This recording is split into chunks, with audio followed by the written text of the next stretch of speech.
The news continues in South Africa, where author and activist Zoleka Mandela, granddaughter of Nelson and Winnie Mandela, has died. She was admitted to hospital on September 18 for ongoing treatment for metastatic cancer in the hip, liver, lung, pelvis, brain, and spinal cord.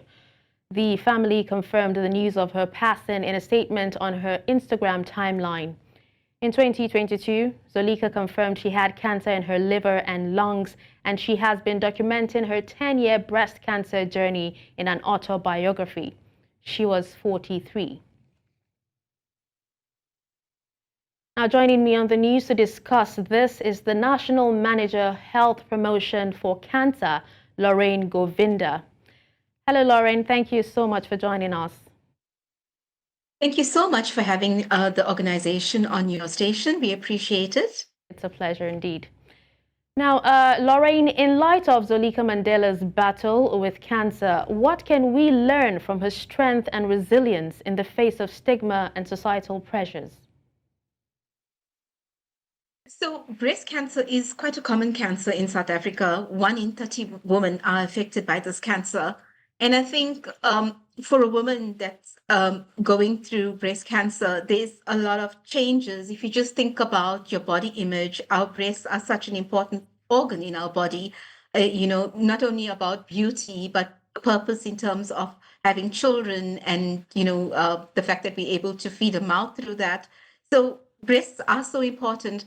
But if you think about cancer, the disease, it still remains a stigma among many societies, and it's still, people don't talk about it. And if you just look at breast cancer, the fact that it has a genetic, many people it can be passed through genes, through families, from women to children, through other people because of the genetic predisposition. We really are encouraging more women to talk about cancer, the disease, and breast cancer, because if you don't talk about it, your future generations will not know what cancer you had and how they can be affected by such cancer. And I think in society that there's definitely the pressure in terms of everything that we are coping with today, the stresses, just trying to maintain a healthy lifestyle is also so challenging.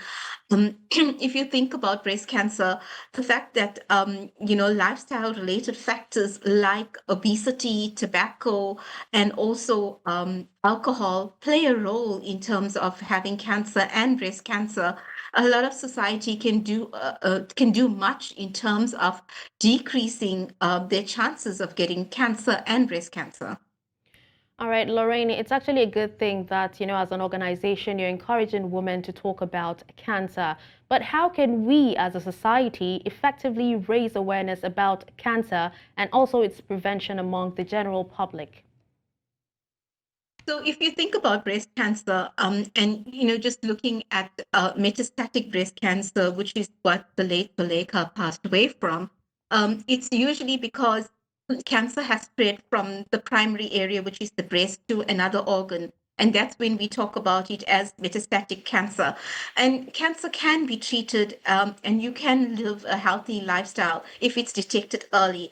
And that is why we, as the Cancer Association of South Africa, we encourage women to do self-breast examinations, because usually the lump is picked up from women. And if you do your monthly screenings and you pick up the lump, you can go to your doctor, you can go to a clinic and have that checked up so that you can have your treatment and we can actually look at a better quality of life for you. But I think in terms of society, we should not be, as women, be afraid to examine our breasts. Number one, we need to embrace the mental health issues that people are faced with as a result of a cancer diagnosis. We're looking at more sort of public-private partnerships, and I think a lot of organizations can come on board in terms of funding to help us to do breast examinations, to teach women how to do breast examinations. NGOs face a lot of challenges in terms of funding. but it is everyone's responsibility to take responsibility for their own health in terms of eating healthy, exercising, maintaining a healthy, balanced lifestyle. And I think also healthcare professionals like the oncologists and medical aides and everybody else, they can do a lot in terms of supporting a cancer patient, because when you think about a cancer diagnosis, it's devastating. There's all the paperwork to deal with. There's approval from your medical aid. It's waiting in long queues. So we can be kind, we can be empathetic, we can support people who have had cancer. And that's so important. The emotional support is very important in a cancer journey. All right, Lorraine, I really wish we could speak more on this, but sadly, this is where we end this conversation. Thank you so much for taking time out to speak to us on this. Thank you so much. Thank you.